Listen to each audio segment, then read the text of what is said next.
Welcome to the Love of the Star podcast. I'm Bobby Belt, Dallas Cowboys insider for 105 through the Fan in Dallas, your radio flagship home of the Dallas Cowboys. Joined as always by former Super Bowl winning NFL scout Bryan Broaddus. He is now the co-host of the G-Bag Nation, 2 to 7 p.m. Central, Monday through Friday on 105 through the Fan in Dallas.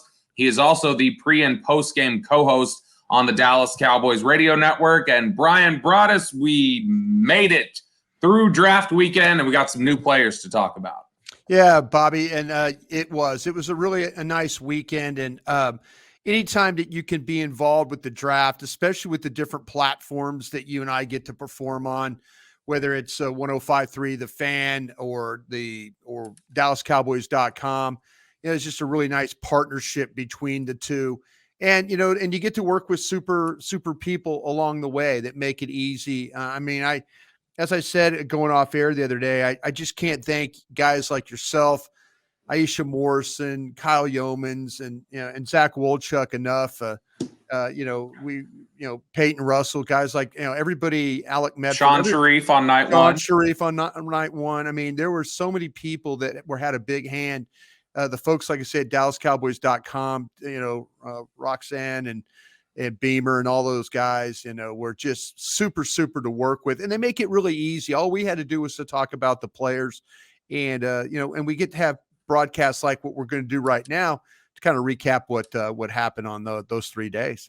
Yeah, so we will do a mailbag here at the end of the show, but we'll open things up for the first 30 minutes or so, just kind of going over the draft picks, how things played out in front of the Cowboys, and just some of the thoughts. So let's start with night number one, Bryan, and that was defensive lineman Mozzie Smith from Michigan State. He is a big defensive tackle and a guy that, we had chatted about a little bit and talked about how, he may be on the radar. I don't think he was at the top of our list of guys we had been talking about. We had focused a lot on tight ends. When it came down to it, I think the discussion was about Smith and Matthew Bergeron, the offensive lineman from Syracuse, who we didn't talk much about at all. We had a couple references, but I think he was a late push as somebody that we needed to be aware of. But in general, your thoughts on how things played out ahead of the Cowboys and the direction that they went. Yeah, it's funny. I got a call this morning from a guy I used to work with, former Dallas Cowboys scout and director of player personnel, or director, the title of Will McClay has, Tom Siskowski, and I were visiting, and Tom was reminding me, he goes, there was an era where you would have never taken a one technique at 26 in a first round of a draft. And he goes, that's how different, things are. But I also said, Tommy, we wouldn't have taken a 5'10" quarterback, number one overall either 25 years ago. So it was kind of fun to reminisce with a crusty guy like me who's been in these wars and stuff. But yeah, the thing with Mozzie Smith, they clearly understood that when they had Hankins as, they trade for Hankins. So they're thinking about run defense. They're thinking about how can we be better on run defense. And so you watch Mozzie Smith play, and there's power, and there's up the field, and there's controlling the line of scrimmage, and there's getting outside of the tackle box. There's a lot of really positive things to like about Mozzie Smith as a player. And, like I say, the Hankins thing, I believe it opened their eyes up a little bit to like, hey, if you could have a guy that's hard to block, that helps our linebackers, helps our pass rushers as far as, getting, holding up blocks. Not that, that Hankins had a big deal to do with what was pass rushing, but you get my point about helping the linebackers and helping those around him. And I think that Mozzie Smith clearly does that. There's nothing super flashy about his game. I said that in my notes, but you do see power. You do see people having a hard time blocking him. I go back to watching the Ohio State game and Whippler, the center from Ohio State, and the deals that they were dealing with the with those tackles and those guards. I mean, the Michigan front, that was a great matchup. And Mozzie Smith was a big part of that. And that's what you got to have. You got to have those guys that control the front. And that's why I think they made this pick. Now, when you talk about Mozzie Smith, and he is a one technique defensive tackle, and you look at His career at Michigan, I think he had 5 tackles for loss the entire time he was there. He had a half a sack. That was it. He was not asked to pass rush much. And scheme has a lot to do with how he plays. Scheme, yeah, absolutely. He is 6'3", 323 pounds, a freakish, powerful athlete. Do you see, as the Cowboys told us in the post-draft press conference, do you see the tools and the ability to pass rush? And it's just something that he wasn't asked to do much of. Yeah, I think when you watch Michigan play and how they two-gap their front, and when I mean two-gap, you've heard me maybe say this before, it's extend, it's look inside, it's look outside, find the ball, and then kind of make the reaction from that. That's what Mozzie Smith does. And so there's a couple of things that we need to keep an eye on. And we had AD the other day. The defensive line coach. Yeah, and he was talking, and I asked him the question because Will McClay brought this up. And it's about the stance, and it's about how to change up somebody's stance. Maybe he's too narrow base. Maybe he's too wide. If you're too wide, maybe you can't move as well as you need to do. There are things that they feel like, and Will is a former defensive coach himself. He coached secondary, didn't coach defensive line, coached secondary. So he kind of understands. But he's talking to Dan Quinn. Dan Quinn, former defensive line coach. Dan Quinn, AD, those guys looking at Mozzie Smith and saying, listen, if we just maybe widen him up or we narrow him a little bit more, we could get him to do this or get him to do that. I trust. This is where I'm at with the Dallas Cowboys when they pick players, especially defensive ones. I trust that they are going to get the best out of whoever player that is. Now, those folks out there are saying, well, hey, Broadus, well, what about Kelvin Joseph? Well, what about Quentin Bohanna? What about well, okay, you win. You got, you're right about those. But I do know what I've seen with Curse. I do know what I know what I've seen with Dorrance Armstrong. Dorrance Armstrong looks like a different player. You saw what Sam Williams. Sam Williams is a good player, but you saw what Sam Williams do. I think a lot of that has to do with the ability of AD and then of Dan Quinn being able to teach these guys to play the type of technique that they need for him to play to be successful. They see something in the player with the way that he moves, the way he handles himself along the line of scrimmage, the way, the twist game, stuff like that. There's things you could do with Mozzie Smith that kind of, with the movement aspect of it that Michigan didn't do with him. We saw the same thing with Micah Parsons. We were talking to the scouts about that. Justin Stuckey. That's Justin Stuckey's area. Penn State. Justin, a really good scout for the Cowboys. Penn State's his school. He's talking about, I asked him the question about Micah Parsons. I go, tell me what you saw with Micah Parsons rushing the passer. And he admitted, he goes, I didn't. I saw the blitzing, but it was Dan Quinn. It's the vision for what they see in the player. And that's where I'm going to hang my hat when it comes to this Mozzie Smith pick. Now, when we talk about the players that could have been available there or guys that they could have been interested in, the other name was Bergeron. Just for yourself, did you have Matthew Bergeron higher or was Mozzie Smith higher for you? And Bergeron, it sounded like would be a guy that they would have kicked inside, that would have played guard. So how did you think Bergeron projected as a guard and how he would have stacked up as a pick versus Mozzie Smith? Well, when I was looked at it with Bergeron, I really liked Bergeron. And I remember when we were doing the draft show that Aisha Morrison was one of the first ones that brought him up. And she was talking about it in a way of like, man, have you guys seen this tackle from Syracuse? And I was like, yeah, I'm trying to get to him, but she was one of the first ones that was really talking about the type of player. And so, yeah, but where I had Bergeron, I had Mozzie Smith as 39 on my board. Now, the player that I had ahead of Mozzie Smith was Torrance. Okay. I had Torrance. So, we were all kind of talking about, okay, what are they going to do at guard? What's going to happen at guard? I mean, that's when you start to look. I mean, they lost the opportunity to draft a tight end, to draft Kincaid because the Bills got ahead of them. But I didn't think that bothered them. I mean, we kept talking about Mayer and Kincaid and those guys. but I don't think Kincaid was the consideration. I really, really don't. And so it was the question I had was, okay, would you take Torrance at that spot? I had Torrance as the 30th best player on my board. As I mentioned, Mozzie Smith was 39.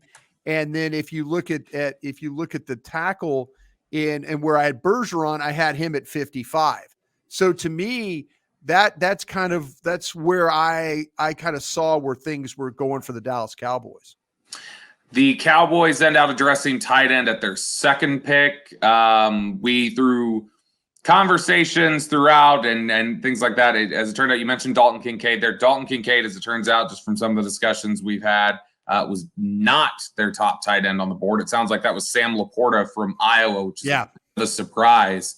I don't think any of us figured they would have had him at the very top heading into that draft, but it sounds like Laporta was at the very top of that draft for them. They end out at pick 58 after a little bit of a run on tight ends.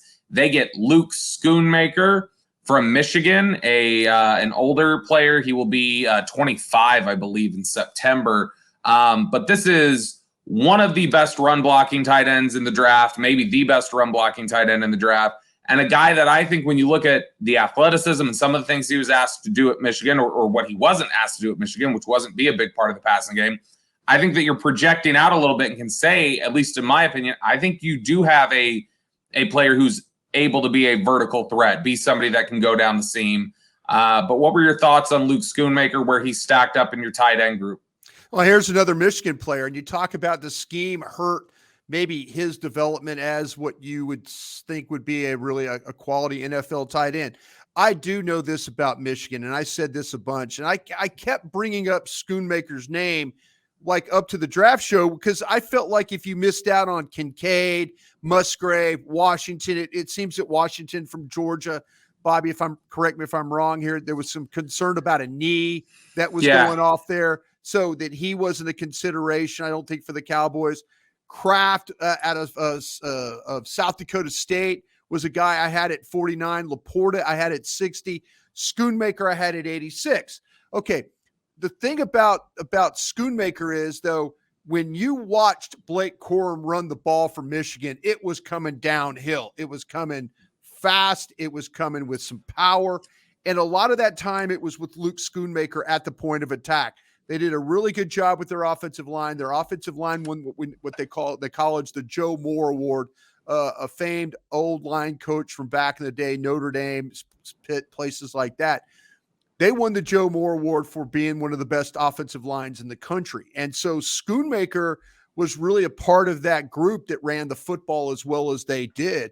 And I feel like, though, there is that side of me that watched when they would throw him the ball, whether it was the boots, the waggles, things on the edge. He was a sideline receiver. He was up the field. He found spots in the zones. He was a good goal line receiver. He was reliable in the way he played. So the issues that I had with Luke Schoonmaker was, you talk about the age being 25, but we're about to go through a couple of cycles of the draft, I believe, where I can't tell you, Bobby, how many times I looked at a guy that was a 6-year senior, year, and so this pandemic, we're going to have a couple of those drafts. We're going to have some older guys. Stephen Jones talked about it on 105.3 The Fan. Yeah, you have to consider sometimes the guy's age and how you're evaluating him. But Schoonmaker played in a bunch of big games. He's a point of attack blocker. I think he's a developing receiver of the football. He's got the ability to get down the field. His athletic testing and profile, if you're one of those folks that believes in those numbers and those metrics, it would be better than what we saw with Ferguson coming out of Wisconsin last year. So the comparisons are there's a much better athlete in Schoonmaker, but we'll see. We'll see what happens with Washington. Him going there in the third round. We'll see what happens with Kraft going also in the third round. Laporta was a second round pick. That was well before they were able to get to their guy. So maybe this was how it was meant to be for them to grab this particular player. Yeah, look, I think that Schoonmaker, that you mentioned the testing. First off, the 10-yard split, it's 1.59. That's a pretty good number for a tight end. Shows that there's some burst, some short area quickness. You look at the fact that his three cone at the size that he is, 6'5", 250, 255. His three cone is 6'8", which shows really fluid change of direction. Yeah. And I think that shows up on the tape. I think you can see him with the fluidity when he changes. And you also get the aspect of, I think you see on tape, the ability to go down, scoop some bad balls, adjust to the ball. I think that you've got a lot of really good traits here to work with as a potential vertical threat at tight end. You're listening to the Love of the Star podcast. The Love of the Star is an Audacy podcast. You can find it on the Audacy app or wherever you get your podcasts.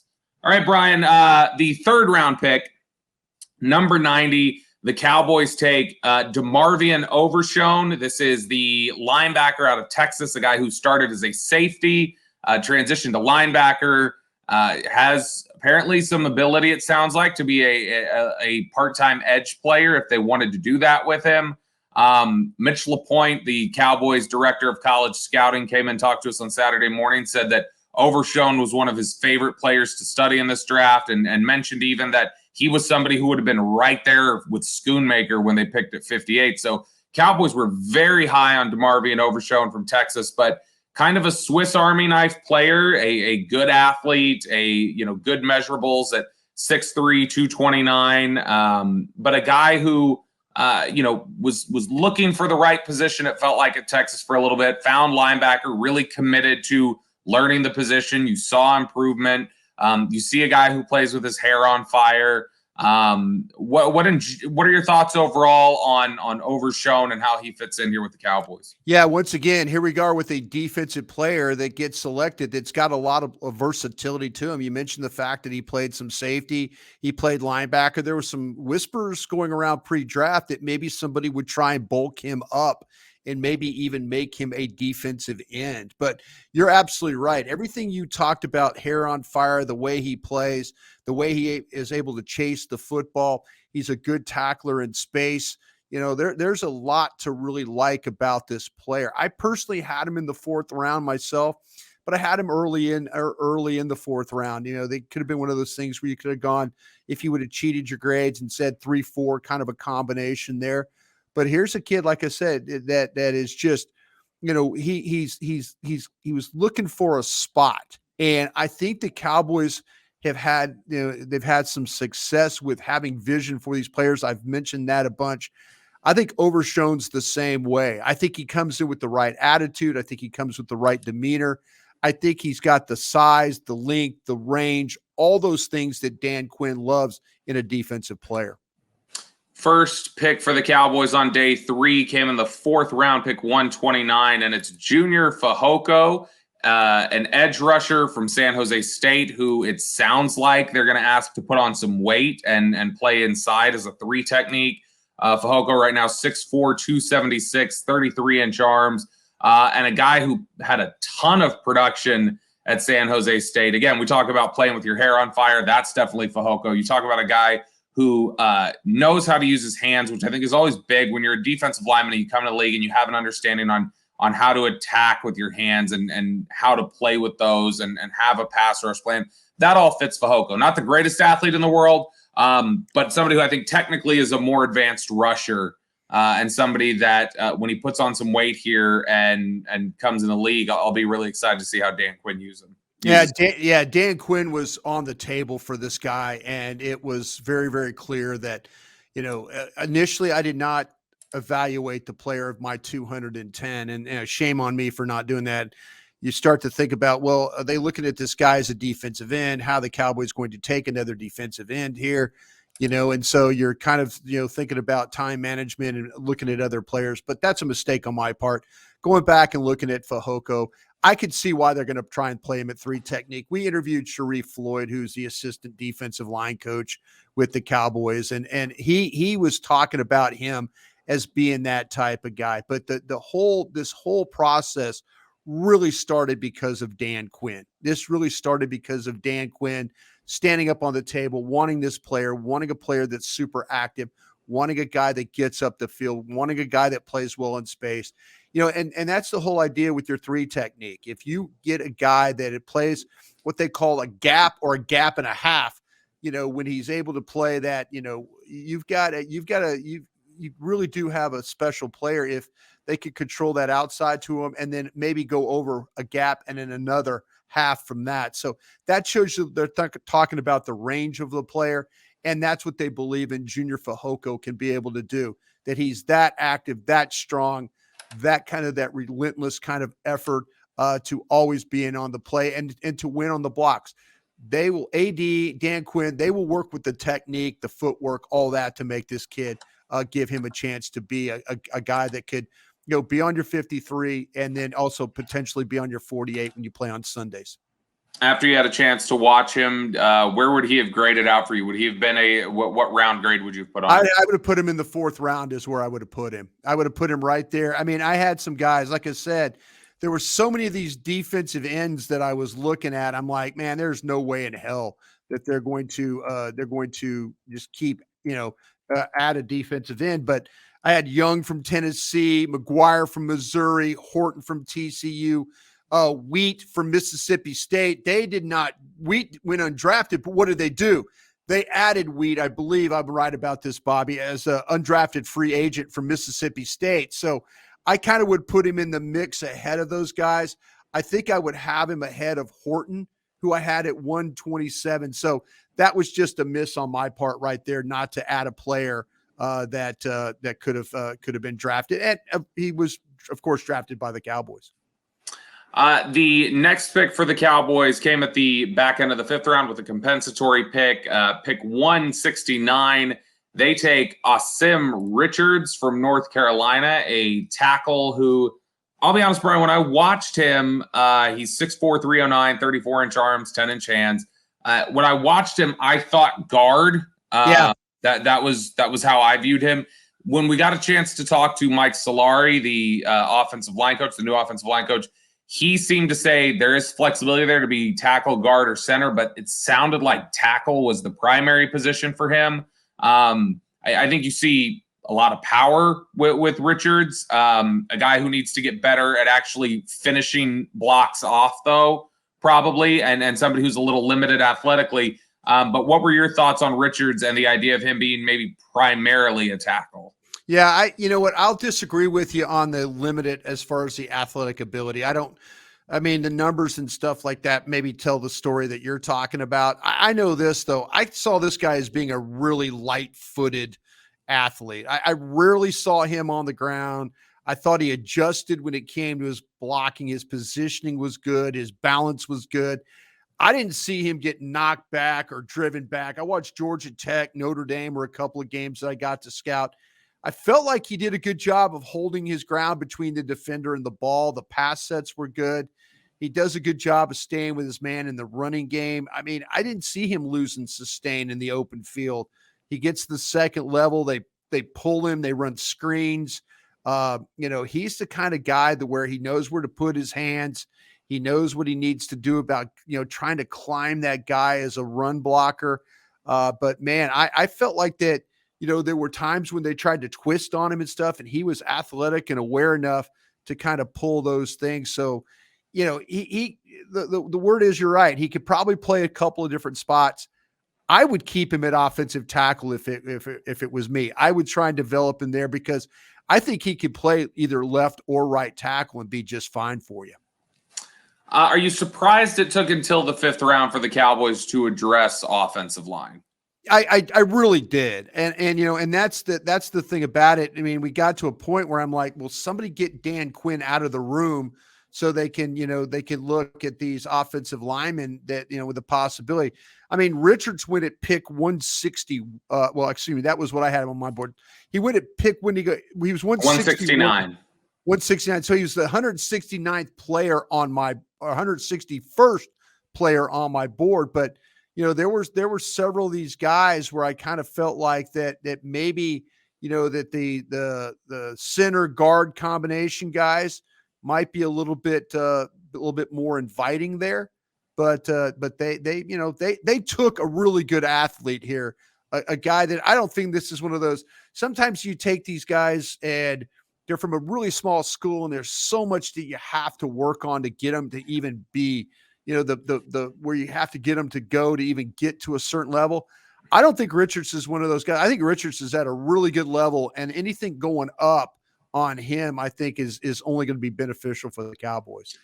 The next pick the Cowboys made was Eric Scott, traded to the top of the 6th round, traded to pick next year to be able to get there and draft him, the cornerback. This is surprising. This one was a little surprising, Bobby. I'm not going to lie to you. I was surprised by this. This is a guy I had not seen. And so I watched him on Sunday a little bit, and I mean, traits are there. You like all of that. I do wonder if he's maybe a little limited. I don't know how good he'll be in press man, and I feel like he's more of a zone type of corner. But what were your thoughts on Scott and a guy who showed some really good athletic testing, 40-inch vertical, 11-foot broad, ran a 4.7 140, but apparently he had an injured quad. He had been testing around 4.42. Thoughts on Eric Scott, the corner pick from Southern Miss? Yeah, I think you got him right, Bobby. I mean, he's 6'1", he's 197, and the thing about him is he plays as what we call the field corner.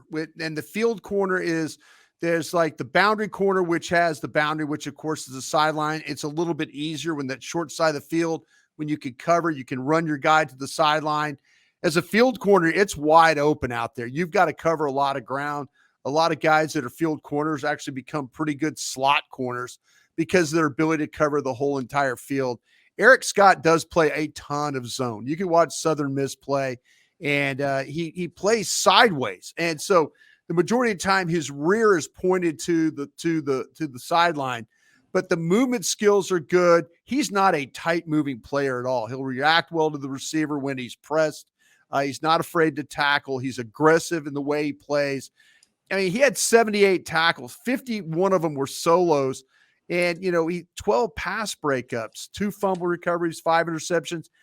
I mean, he's played 34 games for you in 3 years. So he's reliable. You could see him finish. I was watching the game against Liberty where he had a touchdown on a interception return there. Watching the game against Tulane where he had another interception return for a touchdown. I just think to me that height, that weight. Now, I was surprised. I kind of felt like that they could have grabbed him without going up and making the pick, but evidently they had some intel that maybe Eric Scott needed to be picked at that time because some people were sitting behind him kind of waiting to see if they could get him to their spot. The next pick for the Cowboys, 6th round pick 212 overall, obviously the emotional pick of the day. They select Deuce Vaughn, the running back out of Kansas State, the son of Assistant Director of College Scouting Chris Vaughn. Very viral, emotional moment when they picked Deuce. But outside of that, the sentimentality of it, how do you view Deuce Vaughn as a player who the tape is really, really exciting? The measurables are just, a question. Yeah, Bobby. I mean, he is when I looked at my board or I started stacking guys, Deuce Vaughn was my top running back in the 5th round. It was Vaughn, McIntosh, Tucker from Syracuse, who did not get selected, and McBride were like my 5th round linebackers. So he was right there in the mix for me. I say linebacker, running backs. I'm sorry. Yeah, you're absolutely right. But he was the guy that was in the mix for me right there in the 5th round.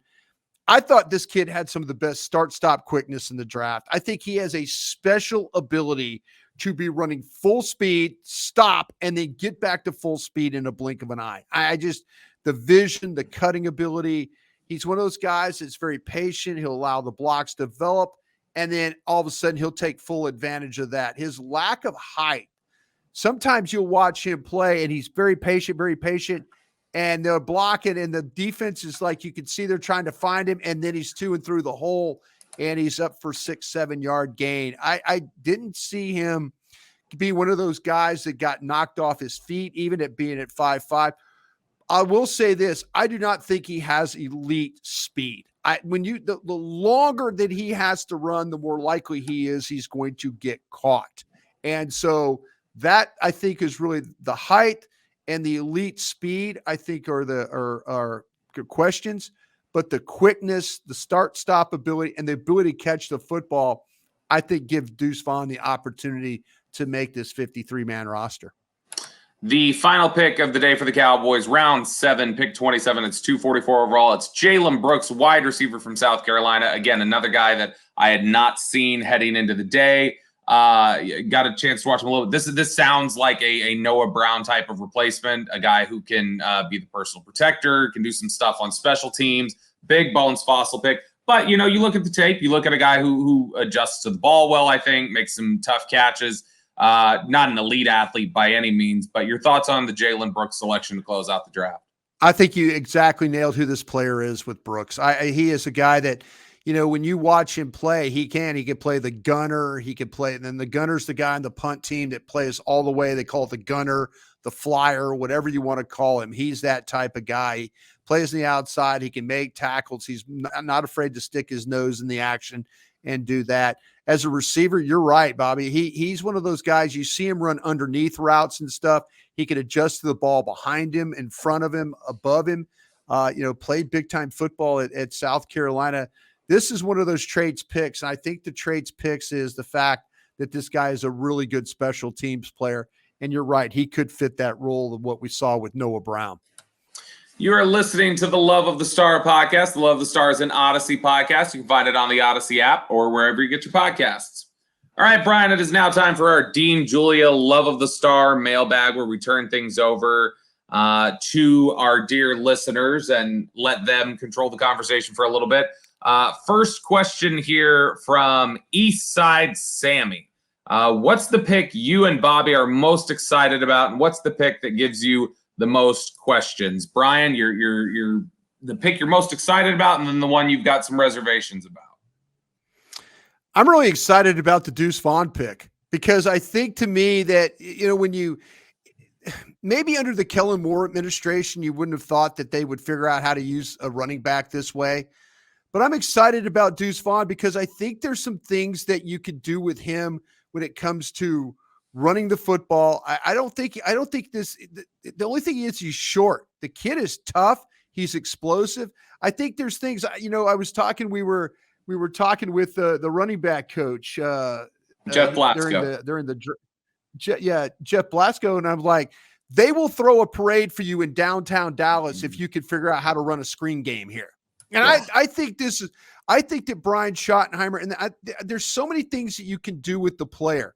I will say this too. I'm excited about the Schoonmaker pick, because I feel like that now gives you a legitimate point of attack blocker to run the football. So I think with Vaughn running and Pollard running, I think you're going to get some really good opportunities. Schoonmaker as a blocker there, I think, will be a very, very helpful aspect as well. And was there one that disappointed you, or one that you're a little like, I don't know, we'll have to see how this. I didn't know. I mean, I just flat lost the opportunity to do Fehoko. But now that you've seen him, you do like him. But no, I'm disappointed that I'm only disappointed I didn't see him. That's where I'm kind of bumming right now. I'm disappointed that I didn't have him in a spot, or I'm thinking, why would they take another? Why do I have to do another defensive end? I mean, hey, trust me, I had the opportunity. I made the executive decision not to, but a little bummed that I didn't get that one done. Yeah, I think I've got the pick I'm most excited about is Schoonmaker, because I really did like Luke Schoonmaker a lot. Yeah. I think there was good value there. I think he is a great run blocker, and I really do think he's got the traits to be a real threat for you in the passing game. I just don't think he was ever really asked to do it at Michigan. Yeah. And I think Lunda Wells' reputation here of being able to help develop some of these young tight ends has been really, really good. And so I'm excited to see Schoonmaker's development and how things go there. The one pick that I'm probably most curious about, and I trust this staff to get the most out of these type of guys. I always felt like D. Overshown, the linebacker out of Texas, was a little raw. And look, there are traits there and work ethic that you can really mold and do something with. But I probably would have had Overshown a little lower than where they picked him. And I think that there's still, some molding that needs to be done there for him to become a complete football player. But look, Mitch LaPointe clearly sounded excited about him as a guy that he would have been interested in taking in the second round. And Dan Quinn seemed fired up about him, so did Bones Fossil. So they've got a plan that excites me. But that was the one that when they made the pick, I was a little like, okay, there are things to like about D Overshown, but I don't know that this is where I would have jumped on him. Next question here from Alan Morrison. He says, love the Deuce and Lipke pickups. Lipke, the fullback that they picked up in undrafted free agency. But neither are all-purpose running backs. With Pollard coming off the ankle, the depth seems alarming. Are we sleeping on Ronald Jones, and how do you feel about the running back position as a whole, Brian? You know, I mentioned that I really like the Deuce Vaughn thing. I'm interested to see what Ronald Jones brings. That'll be training camp. That'll be preseason. But the thing with him is that, he's had some success. I liked him coming out of USC. I remember when we were evaluating him, and, there were some times you're watching those games and you're like, man, this guy's running the ball with some power, with some toughness, making some things happen there. I personally, I wish they, I know they didn't. I was wishing that they'd have a shot at Bijan Robinson. I knew they weren't going to go after Gibbs. I was hoping they were able to get to Roschon Johnson. That's the one I was kind of hopeful for. But man, the way it is now, I'm okay. I mean, like I say, we'll see with Vaughn. I'm actually pretty excited about this, because we haven't seen a 5.5 runner, but we've seen guys, Sproles and Westbrook and guys like that have some success. So I'm excited. Tariq Cohen. Yeah. I'm excited about that aspect of it as well. But I'm also excited too about Jones. But I'm waiting to kind of see how that all plays out for the Cowboys at running back. Over at 105 Through the Fan on Sean and RJ on Monday morning, we talked with Todd Archer from ESPN, and I know Todd had brought up that he thinks there are bigger fans in the building for Ronald Jones than has been discussed for the media. Yeah. And so he thinks the Cowboys are pretty confident in what Ronald Jones can bring to the table. Next question here from Mario. He says, Dallas has signed several undrafted free agents. Still early, but any that stand out to you that you feel could fit into the final roster? I have not. I did not watch him, but I know one of the guys that gets a lot of buzz when you talk to people around the league and around the team and stuff like that is this edge rusher, Isaiah Land from Florida A&M. That they're fans of his. And then, of course, we've been looking for a fullback, and Lipke, the fullback from North Dakota State, maybe he could fit in there. Brian, your thoughts on either of those or anybody else? Yeah, Duriel Johnson from Liberty is a guy that I think that, and I got that right. He's on the list, right? I'm not making a mistake. Duriel Johnson, because sometimes they put him on the list and then they're not on the list, kind of a thing. So you got to be careful about that. That's why I really don't look at that until Wednesday when that's all complete. But yeah, I really did like the signing of Duriel Johnson. The thing with Lipke, I think that's interesting. He was a one-back runner at North Dakota State, and so you're sitting there and you're like going, okay, I see it, but I didn't see every time he's a fullback. When I watched him, I thought I was going to see a fullback, and I think it's just a projection but he's straight line, he's tough, he'll run hard inside, he finishes around the goal line. I thought he caught the ball well enough. He's got a shoulder thing that he was dealing with this year. There was time where he missed some time because of the shoulder. And now I'm kind of wondering why, like, okay, if you have a fullback that has a shoulder question. Now, again, please don't shoot the messenger here. Sure. If the shoulder checks out, I can see what we're going to do here and could be absolutely right about that. But if it's one of those things where he's kind of dealing with that or something he's always going to have to deal with that, playing fullback and running in there and digging out linebackers and hitting defensive ends is not the best thing for guys with bad shoulders. But I'll say about the Duriel Johnson one, I really do like this guy a lot. He's 6'3", he's 251. There's talk about him adding some more weight, but he is disruptive. He can play with quickness. I like the way he attacks the pocket. He can rush down the middle with power. He can catch you off the edge. You really see him play with a close and burst. He plays in a hurry. He can cover some ground when he's on the move. Very good wrap-up tackler when he gets in position. He's a physical player in every sense of the word, Bobby. Next question here from Trey Davis, and I'm picking this one out because I know we have answers on all of these. Trey Davis is asking, why did Eli Ricks not get drafted? Did the Cowboys consider Zach Evans or Kenny McIntosh at running back? And did the boys consider drafting Kayshon Boutte? So, few different answers for you here. Eli Ricks did not get drafted because, I think the league was lower on him. I think he was probably kind of a fourth-round graded player for them. Character issues there, big time for Eli Ricks that teams passed on. Zach Evans, the running back from Ole Miss, again, another big character flag guy for a lot of teams, including, I think, this one, the Cowboys. Kenny McIntosh from Georgia, he was a medical flag for a lot of teams. That's what dinged him. And then Kayshon Boutte, I don't know if the Cowboys would have flagged him for this, but again, another guy that I know a lot of teams flagged for character. So a lot of character and medical there for all four of those guys. All real good players too. I gambled on Eli Ricks. I had him in a position where I would have taken him, but I would have probably got slammed by the media and slammed by the NFL. But the scouts and teams for wanting this player. He played at LSU, ended up at Alabama. The things I've heard about him is mom and dad are super involved, and mom and dad think he's the greatest player in the world, and mom and dad could be a problem there. And he's a coddled player and stuff like that. But he signed with the Philadelphia Eagles afterwards. I saw a tweet that he signed with them. So we'll see if in fact that he makes their team. But if you watch the Mississippi State game this year with Alabama, you would have loved the player too. I mean, he's long, he's 6'2", he's 188, he's super thin. Mississippi State tried to pick on him in this game, and they failed badly doing it. He just kept knocking ball away. He was as a freshman at LSU, he was a special player, and then he moved on. So he's always kind of been one of those guys that, he's never completely happy being somewhere, and I think that's kind of turned teams off too.